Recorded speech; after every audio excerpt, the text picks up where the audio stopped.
hold the bus, man. You gotta have one right there. Hey, just rock your run.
Start again.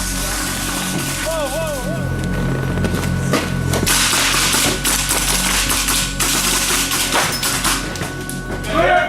Clear.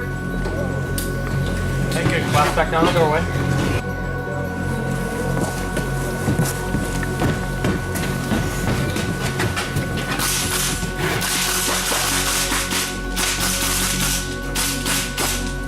Clear.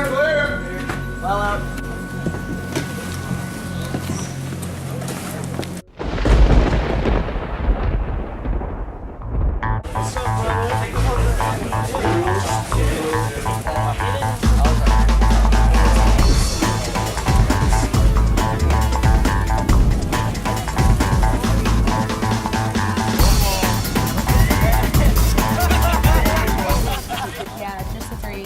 Twos and ones won't be evaluated.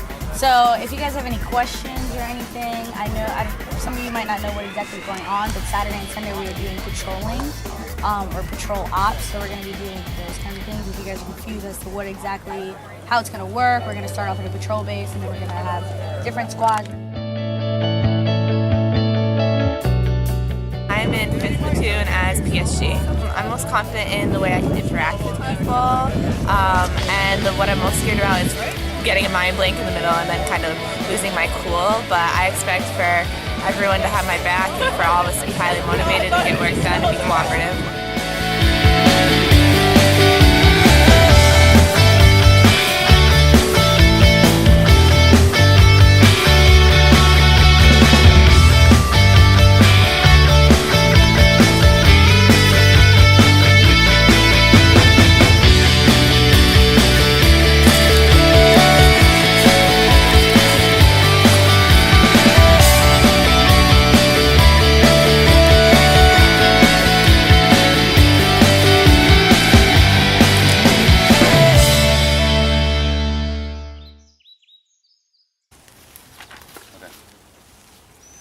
Situation. Enemy. Intelligence sources have confirmed locations of an enemy resupply point. These points are owned or occupied by locals who are sympathetic. These points are owned or occupied by locals who are sympathetic to the enemy cause and are known to provide food and shelter to enemy forces operating in the AO. It is possible that these locations are used for logistics operations, including trapper patrol, resupply, as well as providing safety. We are attempting to clear and capture enemy strong points located as objective. S4 units, Johnny, your first squad, you'll be the assaulting element on the position. Reporting area, your second squad, you'll be the supporting element. And Speranza, your third squad, will be the security element. There's a large lake and body of water in our path, so we're going to have to handrail around. We move out 100 meters, there's a LDA, a road, based on the map. Column 42 wedge, but based on terrain, we'll probably end up in a file. We'll be moving 800 meters to our ORP.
Plus the objective, set up a hasty ambush, support follow. We have one friendly killed, 1, 2, 3, 5 enemy killed and 1 enemy wounded. Okay, what's your medevac plan? Do you have any more? Yeah, we'll call the 9-line head. He's dead, right?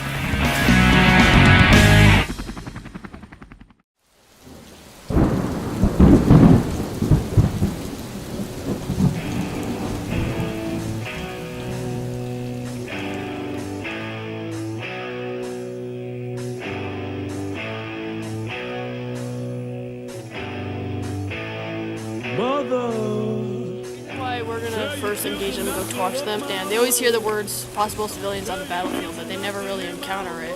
You know, if they get someone to go up, talk to them, they're gonna have to realize, not everybody is an enemy. The immediate reaction isn't supposed to be shoot them, so that's basically what we're trying to teach them here. Instead of sending a friendly village elder to them, we're just gonna bomb them. Point of the heavy fire is to just see how they react on taking heavy fire, mortars and such. I really can't. What they're supposed to do ideally is when they hear they're getting mortared, supposed to call out a distance and direction, and the whole patrol will just book it that way. So that's the point of that. So we're gonna find out what happens.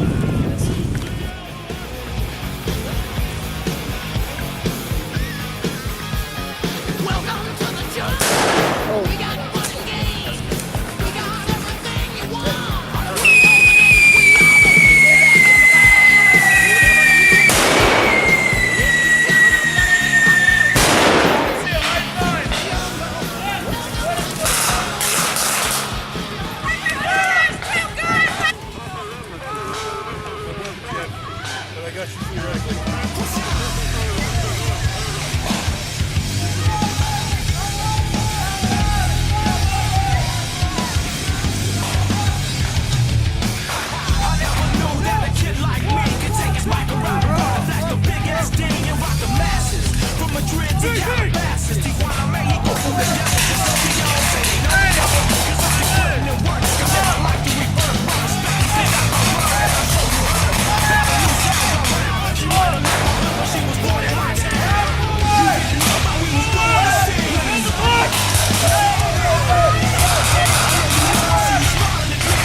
Oh, it was good until we sailed across the objective.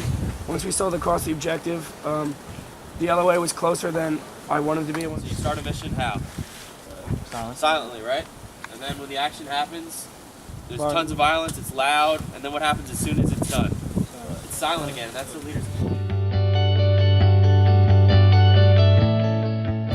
I was in a squad filled with 8 Kims, and it was definitely one of the big challenges because when we were going on a leader's recon, our platoon leader took 4 cadet Kims, and it was something that we had to work around and know who the platoon leader was speaking to and who he wasn't and who he wanted to go set up security or be at the release point.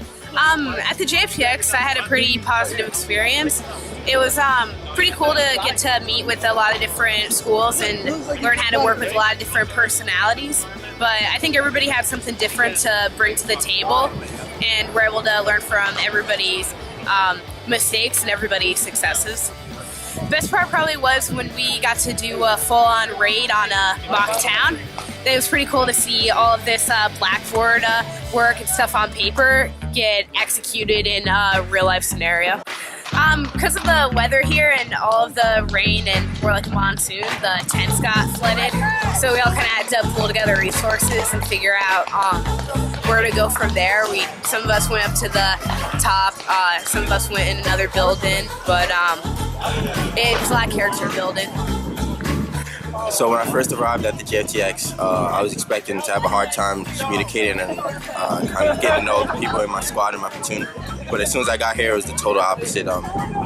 Immediately, as soon as I met my platoon, everyone started to click. I was able to communicate with the PSG because I was a squad leader at the time. And also, one of the biggest things I learned here was weather sucked immediately, and I was the first PL, and I really need to learn how to motivate people that weren't my friends, people that I didn't know how they would react when it was cold and when it was wet, and ultimately I kind of accomplished that mission. So some of the takeaways that I got, not just from the JFTX, but from ROTC as a whole, is self-study. So before you come out here, pick a few buddies, brief an op order to one another, go over your sand table cake, because, repetition kind of makes perfection.